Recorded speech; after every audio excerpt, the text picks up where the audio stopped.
안녕하세요. 평생피부과 동물병원 박원장입니다. 오늘은 2023년 1월 1일 새해 첫날입니다. 지금은 새벽 6시 정도 됐고요. 올 한 해도 새해 복 많이 받으시고 또 댁에서 키우고 있는 반려견들 또한 건강하고 행복하게 살기를 기원합니다. 올 한 해에도 반려견의 건강에 도움이 되는 영상을 꾸준히 올리도록 하겠습니다. 많은 응원 부탁드립니다.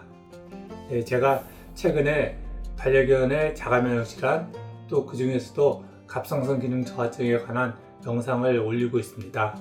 거기에 갑상선 기능 저하증에 도움이 되는 먹거리를 소개해달라는 그런 댓글이 달려서 그런 영상을 같이 공유하면 많은 분들에게 도움이 되겠다 싶어서 오늘은 아침 일찍 갑상선 기능 저하증에 도움이 되는 먹거리와 관련된 영상을 준비했습니다. 보시면 갑상선 기능 저하증에 도움이 되는 건강 먹거리, 보호자분들은 갑상선 기능 저하증을 비롯해서 자가면역 질환에 대해서 어떤 약이나 아니면 특정한 음식물에 대해서 많이 궁금해 하십니다. 물론 당연히 그럴 거라고 생각합니다. 근데 여기서 좀 더 고민을 해야 되는 것은 다른 건강 문제도 그렇지만 특히 자가면역 질환은 어떤 특정한 약이나 먹거리만으로 문제가 해결되지 않는다는 것입니다. 어떠한 특정한 약이나 먹거리가 도움은 될 수 있지만 근원적인 문제를 해결하는 데는 한계가 있다는 것입니다. 그래서 이 문제를 해결하기 위해서는 가장 기본에 충실해야 합니다. 그래서 보면 제가 영상을 하나 준비했습니다. 이 영상을 한번 보고 그 다음에 이야기를 진행하도록 하겠습니다.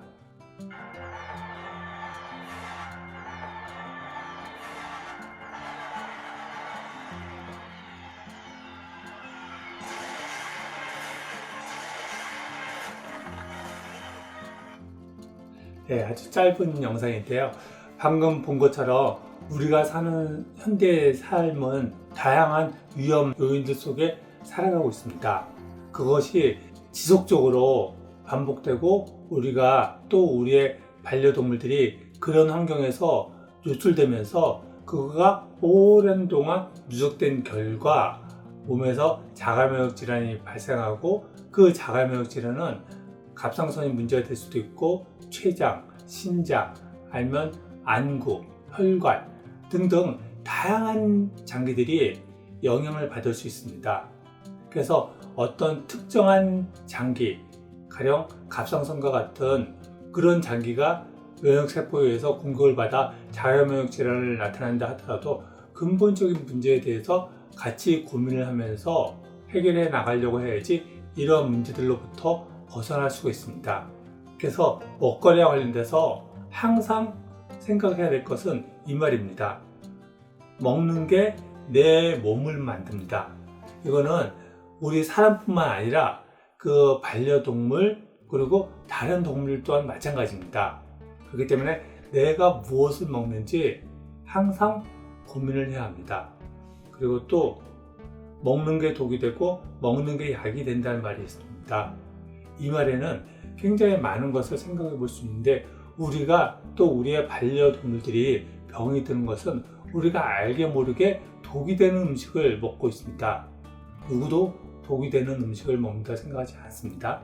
그리고 또 반려동물에게 그런 음식을 준다고 생각하지 않습니다. 하지만 알게 모르게 우리는 또 우리의 반려동물에게 그러한 먹거리를 먹이고 있습니다. 가장 첫 번째, 반려동물에게 먹이는 독은 다른 어떠한 특별한 것이 아니라 바로 방부제, 사료첨가제, 그것이 들어간 사료입니다. 그렇기 때문에 알게 모르게 먹는 그런 독이 되는 음식들을 다 막아줘야 됩니다. 그리고 또 우리가 병으로부터 이겨내고 건강하기 위해서는 건강한 먹거리를 먹어야 되고 그게 또 약이 된다는 이야기입니다. 그러면 오늘의 주제인 갑상선 자가면역 질환에 도움이 되는 음식물에 대한 이야기로 들어가 보겠습니다. 일단은 갑상선 기능 저하증이라 하더라도 이 갑상선 기능 저하증 또한 자가면역 질환이라는 것을 이해하고서 그 큰 틀에서 접근을 해야 합니다.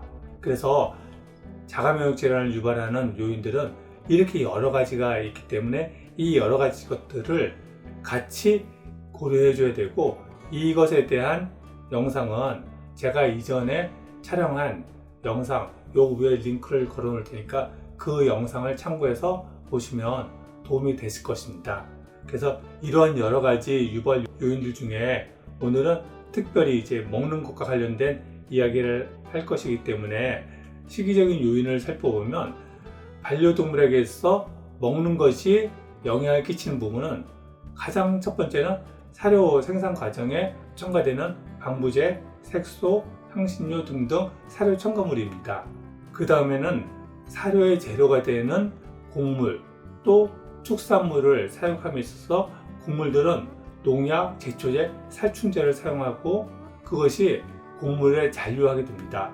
또 그러한 곡물들은 대부분 유전자 변형 작물이고, 또 이러한 유전자 변형 작물로 가축을 사용하고 가축들의 사육 환경이 엄청나게 열악하기 때문에 항생제나 호르몬제 그런 것들을 수시로 사용하고 있습니다. 그리고 사료를 만드는 과정에서 식용유를 사용해서 튀기는데 그러한 과정 또한 건강에 부정적인 영향을 끼치고, 또 정제 소금을 사용하고 이러한 사료를 플라스틱 식기에 담아서 먹이게 됩니다.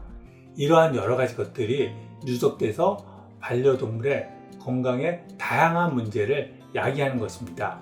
그렇기 때문에 이런 문제들을 다 이제 고려를 해줘야 되고, 그래서 이런 것들을 어떻게 바꿔야 하냐면 가장 먼저 사료는 방부제, 사료 첨가제가 들어가지 않은 먹거리를 먹여야 합니다.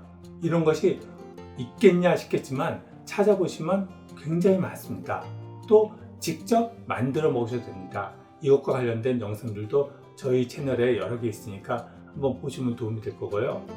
다음으로 농약, 제초제 그런 것을 사용하지 않은 곡물을 사용하고, 그리고 또 GMO 작물, 항생제, 호르몬제 이런 걸 사용하지 않은 축산물을 이용하는 것이 좋습니다. 그래서 동물복지농장 축산물을 이용하는 게 좋고, 이러한 동물복지농장은 한살림이나 생협 그런 것을 통해서 구입을 할 수 있습니다. 그리고 식용유를 사용하지 않고 튀기지 않은 먹거리 그런 것을 먹이는 게 좋고, 그리고 정제소금은 사용하지 말고 구해죽염이나 아니면 천일염 그런 것을 사용하고, 플라스틱 식기는 도자기나 스테인리스 식기를 사용하는 것이 좋습니다. 이 부분이 반려동물이 뭔가 지금 건강에 문제가 있다고 그러면 그 병의 종류가 무엇이든지, 갑상선 기능 저하증을 포함해서 그 병의 종류가 무엇이든지 상관없고 기본적으로 이런 식으로 먹거리를 바꿔줬을 때 의외로 반려동물의 건강이 증진되는 것을 보실 수 있을 것입니다. 그리고 음식 재료는 기본적으로 육류 단백질 30%, 곡류 30%, 그리고 채소와 과일을 40% 이런 정도의 비율로 먹이는 것이 좋습니다. 그럼 이제 갑상선 기능과 관련돼서 살펴보면 갑상선 호르몬이 장애가 발생하는 요인은, 먼저 갑상선 호르몬은 시상하부에서 갑상선 분비 호르몬을 분비하면 뇌하수체 전엽에서 갑상선 자극 호르몬을 분비하고, 그 호르몬의 영향으로 갑상선에서 T3, T4 그리고 칼시토닌이 분비되게 됩니다. 이렇게 분비된 호르몬은 갑상선에서 비활성형인 T4가 90% 가까이, 그리고 활성형인 T3가 10% 정도 분비됩니다. 그리고 T4가 간으로 가서 T3로 전환되고 목표 세포로 이동해서 세포막 수용체와 결합한 이후에 미토콘드리아를 자극해서 에너지를 생성하게 됩니다. 이러한 과정에서 단백분해 효소가 억제된 경우 분비 장애가 발생하고, 그리고 간 기능이 제대로 되지 않는 경우 T4를 T3로 전환하지 못합니다. 그래서 당분, 셀레늄, 아연 이런 미네랄이 부족한 경우 제 기능을 못하기 때문에 이런 것들이 보충되어져야 합니다. 그리고 또 목표 세포로 이동을 해야 되는데 이때 체내의 단백질과 결합해서 목표 세포로 이동하는데 이러한 결합 단백질이 부족한 경우 이동을 하지 못하게 됩니다. 이런 부분들이 먹거리로 충당이 되어져야 합니다. 그래서 갑상선 3대 영양소를 살펴보면 요오드, 셀레늄, 구리가 있는데 요오드는 갑상선 호르몬의 주된 성분이고 셀레늄은 갑상선 호르몬을 생산, 활동, 대사에 관여하고 간에서 T4가 T3로 전환하는데 중요한 작용을 합니다. 그리고 구리는 갑상선 호르몬뿐만 아니라 몸 전체의 대사에서 굉장히 미량이지만 중요한 역할을 하기 때문에 고갈되어서는 안 되는 그런 미량 원소입니다. 그래서 이러한 각각의 영양소들은 여기에 소개하고 있는 식재료들, 가령 요오드는 미역, 파래, 김, 우유, 요거트 그런 것에 풍부하고 셀레늄은 내장, 육류, 해산물, 계란, 흰자 이러한 식재료에 풍부하기 때문에 이런저런 식재료를 갖다가 균형 있게 골고루 먹으면 이런 것들은 결핍되는 그런 일은 없습니다. 그래서 기본적으로는 먹거리가 건강한 먹거리를 먹게 되면 이러한 영양소들은 결핍되어지는 그런 일은 없게 됩니다. 그리고 호르몬이 목표세포로 이동할 때 단백질과 결합돼서 이동을 하는데 그때 도움이 되는 단백질과 도움이 되지 않는 단백질이 있습니다.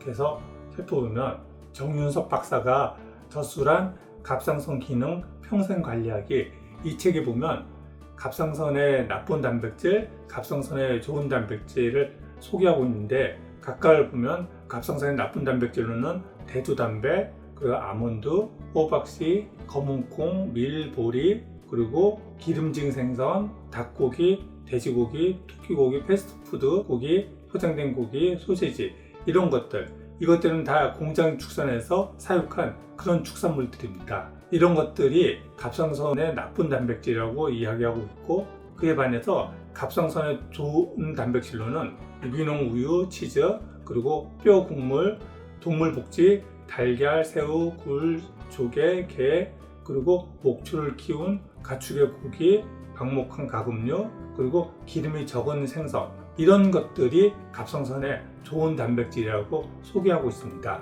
그리고 이 책에서 갑상선을 살려주는 음식 9가지를 소개하고 있습니다. 그래서 그걸 소개해드리면 가장 먼저 뼈국물 이거가 단백질 원호소 좋다고 합니다. 그리고 젤라틴 이거는 뼈국물로 충분히 얻을 수 있지만 뼈국물을 사용하지 못하는 경우 젤라틴이 도움이 된다고 이야기하고 있고요. 그리고 유제품, 우유, 치즈, 요거트 이런 것들을 권하고 있는데 이것들은 다 동물복지 축산 방식으로 사육한 소에서 채취한 우유로 만든 그런 제품들입니다. 그리고 새우, 굴, 조개, 그리고 코코넛 오일, 그리고 오렌지 같은 과일, 호박, 토마토, 그리고 당근인데 생당근을 권하고 있습니다. 그리고 마지막으로 천일염. 이 소금에 대해서는 사람들이 워낙 사람병원도 그렇고 동물병원에서 그렇고 소금을 만병의 근원인 것처럼 이야기하고 있지만 사실은 몸의 정상적인 기능을 위해서는 좋은 소금이 꼭 필요합니다. 근데 지금의 문제는 99.99%의 정제염을 사용함으로 인해서 이런저런 문제를 악화시키고 있기 때문에 그런 소금을 사용하지 말고 천일염 아니면 구의 죽염을 사용하는 것이 몸의 다양한 측면에서 도움이 됩니다. 그리고 몸의 다양한 기능을 활성화하기 위해서 비타민이 꼭 필요한데 비타민 B2 이거는 갑상선 기능을 촉진시키고 또 비타민 B6는 갑상선 호르몬 생산 분비를 조절하는 그런 역할을 합니다. 그래서 우리가 먹는 음식물 통해서 유기농 방식으로 재배한 그런 야채에는 풍부히 이런 비타민 U가 들어있는데 그런 것들이 고갈되어 있는 그런 상태가 많기 때문에 비타민 영양제를 반려동물에게 꾸준히 먹이는 것이 좋습니다. 그리고 간 기능이 제대로 안 되는 경우 비활성형인 T4가 활성형인 T3로 전환이 잘 이루어지지 않기 때문에 간 기능이 항상 건강하게 이루어지도록 돌봐줘야 됩니다. 그런 부분에서 셀레늄이나 밀크시슬 그리고 레스틴 이런 것들이 간 기능 개선에 도움이 됩니다. 네, 오늘 갑상선 기능 저하증에 도움이 되는 몇 가지 식재료들을 소개해 드렸습니다. 근데 기본적으로는 제가 처음에 말씀드렸던 것처럼 특별한 어떤 음식물, 이것이 각 장기들이 회복하는데 조금 더 도움이 될 수 있지만 가장 기본이 되는 건강한 먹거리를 먹이는 것이 반려동물이 전신적으로 회복하는데 많은 도움이 됩니다. 그렇기 때문에 가장 먼저 기본적인 먹거리, 그리고 또 먹거리뿐만 아니라 자가면역 질환을 유발하는 다양한 요인들이 있기 때문에 그런 부분을 갖다가 같이 관리를 해주는 것이 갑상선 기능 저하증이나 갑상선 기능 항진증, 이런 병들을 포함해서 다양한 자가면역 질환을 극복하는데 많은 도움이 될 것입니다. 네, 오늘은 갑상선 기능 저하증에 도움이 되는 음식물을 소개해 드렸고요. 또 다음에 자가면역 질환을 비롯해서 피부에 도움이 되는 다양한 영상을 준비하도록 노력하겠습니다. 많은 응원 부탁드립니다. 그러면 또 다음 시간에 뵙겠습니다. 감사합니다.